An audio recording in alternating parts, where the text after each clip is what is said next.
Hello today we're going to have a game of Nigel Mansell's Grand Prix for the Sinclair ZX Spectrum, and this is the 128K version. Reason why I want to play this on the Spectrum, because I had this back in the day on the Amstrad CPC 464 and I thought it was really nice game to play. It looked good. Yeah,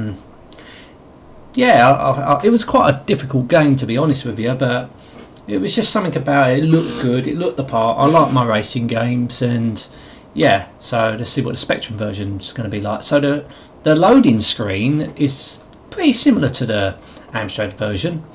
I think it's done by the same company. I'm honestly believing the Amstrad version was the first version. It got maybe ported to the Spectrum version because they do look identical, but the Amstrad version had some interesting features, like it had split mode, like split mode 1 for the instruments and mode 0 for the actual main graphics. So that makes me think that was the main port where it started, and it got ported to the Spectrum. No Commodore 64 port, I don't think. Was on the Amiga as well. Right, and that's enough waffle. Let's take a look. I know the keys are A, Z, O, P and space, and 1 to 4 to adjust your turbo. You can even tell it could be an Amstrad port because that looks like the Amstrad CPC's actual font. so you might be playing an Amstrad CPC game on the Spectrum. I don't know though. Right, so we got some options here. Practice session, enter 5 lap, 10 lap, 20, blah blah blah. Even a full length Grand Prix. Ooh, we're not doing that. So we'll just go for a 2 and a 5 lap. That'll do. Enter my name. Right, practice. So we'll just go straight into the game. Enter main menu. Yeah, because the instrument panel looks pretty much the same as the Amstrad version.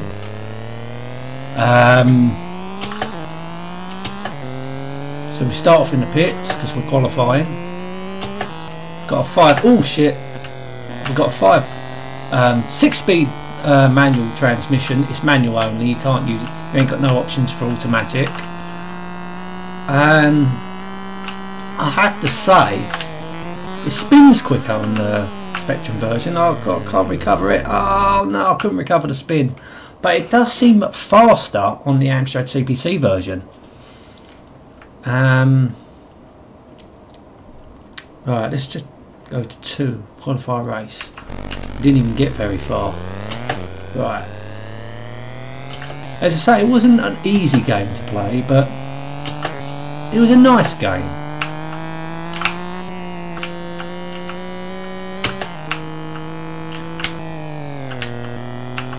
Sounds the same as the Amstrad version using the AY chip, because this is, as I said, this is the 128K version. So this is just basically our warm-up lap, and we go into 3 qualifying laps.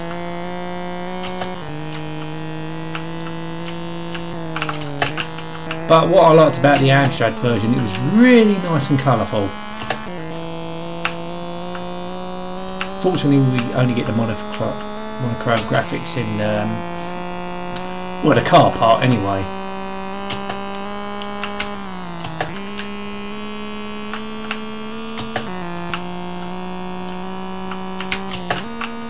Oh, I don't need to change gear.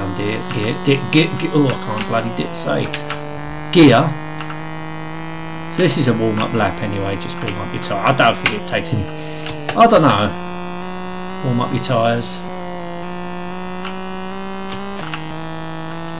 Really, you can adjust your turbocharger with use 1 to 4. It adjusts your boost. But the Spectrum version plays pretty well, to be honest with you. So here we go. This is our main qualifying lap now. I think we get 3 qualifying laps. First qualifying lap. Oh no, I've spun the car. No, you can recover. Oh fuck, your gearbox has failed. Qualifying session is over. So I think we do. I think we start from the back of the. No, we don't.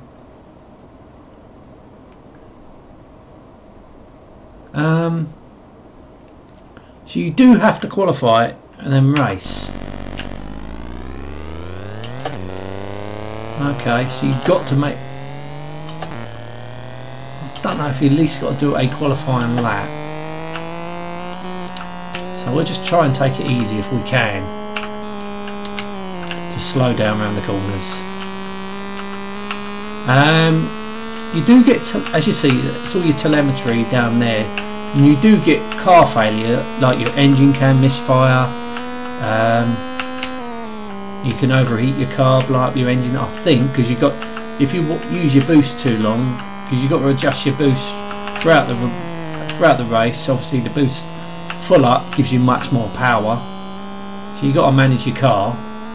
So I hate to imagine if we was doing a full length race, so you really have to manage your car. Oh no! See, with the Amstrad version, you can recover out of that spin.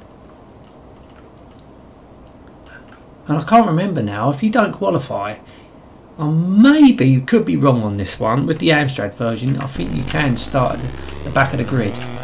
I'm not too sure about that, I can't remember, to be honest with you. I have reviewed it, also the Amiga version was pretty good. But there was no Commodore 64 version, I don't think.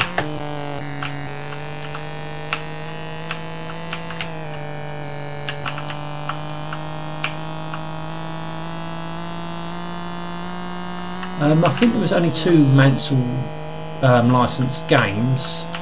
There was this, and there was oh, what was it? Let's turn my boost down. Actually, I can't turn my boost down. Why can't I turn my boost down? Because I'm looking at the wrong. I'm looking at the wrong bloody. Yes, you can turn your boost down. I was looking at the wrong one. Right, let's turn that down. Yeah, it was another Mansell game called Formula 1. No, it weren't. It was called Nigel Mansell's World Championship back in '92. This one came out before that. I don't think it was as good as this, because that one was more arcade-ish. This one's more simulate-ish. Is that a word? Simulate-ish? More of a simulator. And I think the graphics did look a bit better on this one. I think that the Amiga, well, I played the Amiga version of that back in the day, and you're sitting in the cockpit. I played the Amstrad version. It wasn't no way as good. It was very jumpy, jerky, all blue. It looked bloody horrible, to be honest with you. But done by 2 different companies. I think this was done by Martech. Formula 1, Nigel Mansell's World Championship was done by Gremlin Graphics. But it just wasn't as good as this.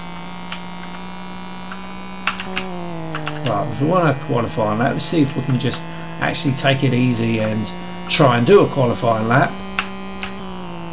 Actually slow down around the corners. I don't care if we're on the back of the grid, I just want to get round the course if I can. Ugh. Oh, fuck off, car!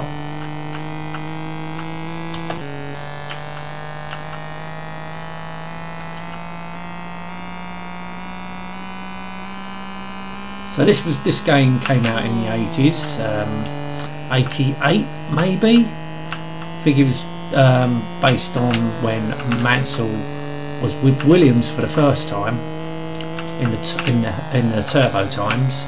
I know turbo is back in Formula 1, but I'm talking about in the 80s when there were turbos before they got banned.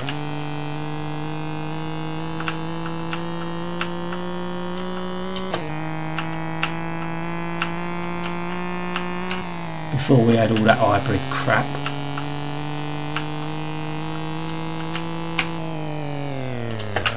Right, make sure I just slow down enough just to get around the corners. But I think the manual gearbox works on this game. It works pretty well. Right, so that's, now this is my second qualifying lap, so we'll make sure. Oh no, I've spun the car. My gearbox has failed, so you really got to look after your car in this. Qualifying session over. Does that mean I have qualified? Because I have done a qualifying lap. Yes, it does mean I can race. Excellent. So you can't jump the start. You can also jump the start on this. 20 seconds to start on the race. Right, so we'll make sure we'll put our boost right up. So maybe 2, that'd probably be good. 5, 4, 3, 2, 1. Here we go. So we're in our first race. Bloody hell. I'll maybe put our boost right up. Fuck it. Oh, you bastard. So you get a telemetry down the bottom telling us where we are. And telling us about other cars. It's a really clever game, this.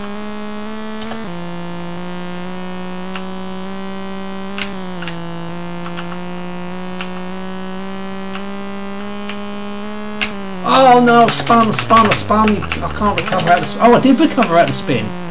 Oh, good. So it is possible in the Spectrum version as well.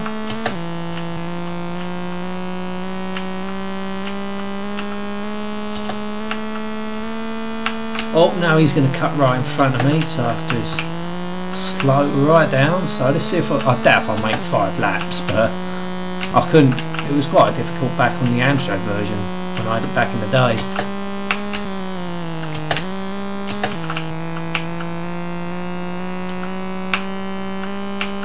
So I think this could have been based in... Oh no! I think I've lost control of the car. Yes, I did. Your gearbox is fouled. Yeah, so it could be thinking it could have been based on the 1986 season or the 1987 season. Obviously, we haven't got real names here. All totally made up. So I don't think... I think you had the Nigel Mansell license, but I don't think you had the FIA or any of the teams or anything like that, their license. But we're going to leave it there. I think the Spectrum version played pretty well.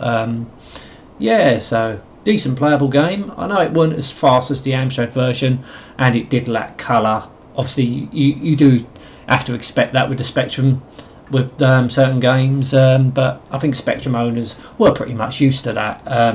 But yeah, but that was still a good version to play, to be honest with you. Anyway, I'm going to end this now. Thank you so much for watching. Till next time, and goodbye.